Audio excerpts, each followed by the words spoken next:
If you are going 55 miles per hour, you will need more than how many feet to safely pass another vehicle? A. 1,600 feet. B. 800 feet. Circa 400 feet. D. 200 feet.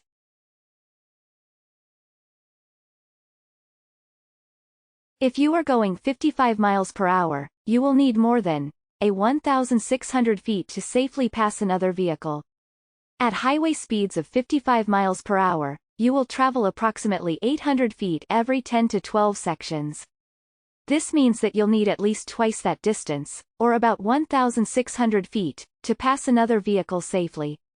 When making a pass on a two-lane highway with traffic moving in opposite directions, you'll also need to take into account oncoming traffic. Is it illegal to pass on the right? A. Yes, if the vehicle you are passing is turning left. B. Yes, if you need to use the shoulder to pass the other vehicle. C. Yes, all the time. D.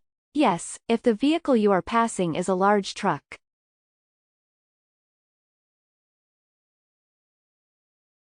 Is it illegal to pass on the right? B. Yes, if you need to use the shoulder to pass the other vehicle. It is always illegal to use the shoulder or drive off the roadway to pass another vehicle. However, passing on the right is not completely illegal as a rule. What is the purpose of rumble strips? A. To stop runaway vehicles. B. To help alert drivers that they are drifting out of the lane. C. To help guide drivers with poor vision. D. To alert drivers to road work. What is the purpose of rumble strips? B. To help alert drivers that they are drifting out of the lane. Rumble strips are textured areas of the road that are commonly found on the edges of highways, multi-lane roads, and busy intersections. They are designed to vibrate the vehicle when driven over.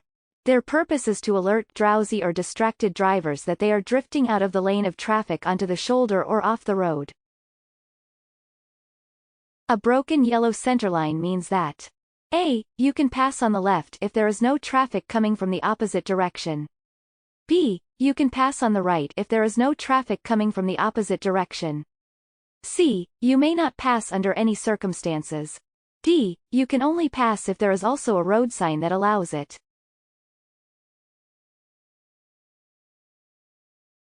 A broken yellow centerline means that A. You can pass on the left if there is no traffic coming from the opposite direction.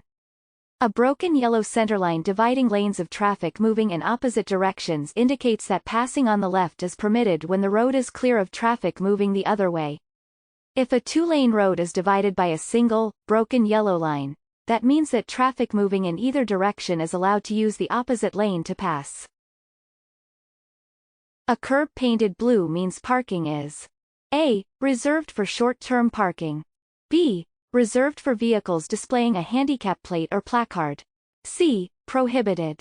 D. Reserved for loading and unloading passengers. A curb painted blue means parking is B. Reserved for vehicles displaying a handicap plate or placard. The color painted on a curb or parking space indicates what type of parking or stopping is permitted. A blue painted curb or parking space indicates that parking is reserved for disabled persons that display a proper handicap placard on their vehicle. If you park in a space that is dedicated for handicap parking, you may receive a ticket or have your vehicle towed.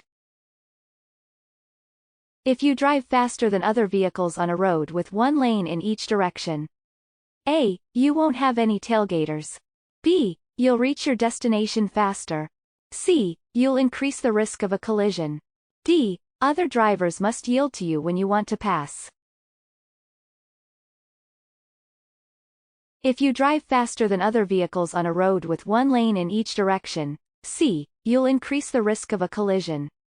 Driving faster than the normal flow of other traffic and constantly passing other vehicles on two-way roads greatly increases the risk of a collision. If traffic is busy, you should reduce your speed. At night, it is hardest to see A. Road signs.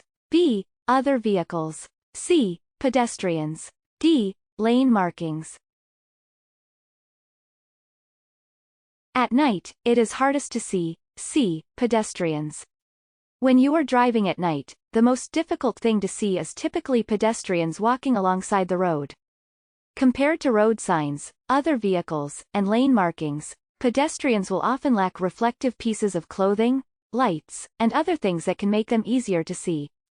If you are driving along a road at night where pedestrians are walking, you should use your high beams if there are no other vehicles nearby.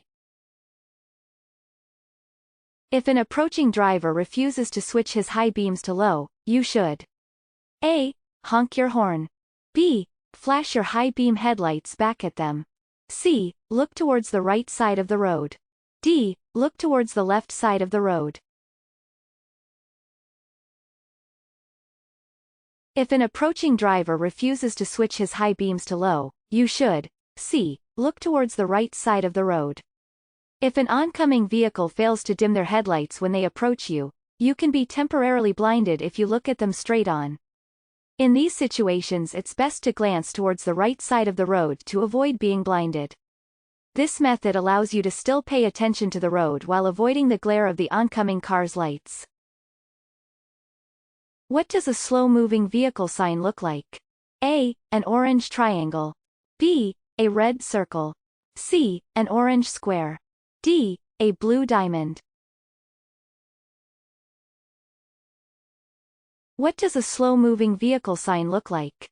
A. An orange triangle. If you see an orange, triangular sign posted on the rear of a vehicle, that means the vehicle is designated as a slow-moving vehicle. The orange triangular sign is used to communicate that the vehicle is unable to travel at speeds faster than 25 miles per hour. In many cases, the vehicle may be traveling slower than 25 miles per hour. When driving on a wet road, A. Drive no faster than 15 miles per hour. B. Use your high beams. C. Increase your speed. D. Reduce your speed. When driving on a wet road, D. Reduce your speed. Reducing your speed will allow your tires to keep traction with the road. Driving too fast on a wet road can cause your vehicle to hydroplane. This can occur at speeds as low as 35 miles per hour.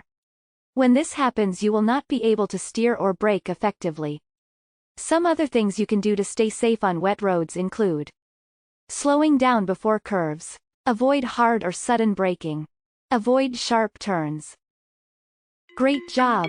Here are some of your next steps to getting your learner's permit or driver's license. Read and study the official driver handbook from your state DMV. Take more free practice tests at puedomanejar.com. Gather all your necessary forms and documents before you visit the DMV office. Before you know it, you'll be driving in your very own car all by yourself. puedomanejar.com. Free DMV practice tests and much more to help you pass your real exams. Visit us today.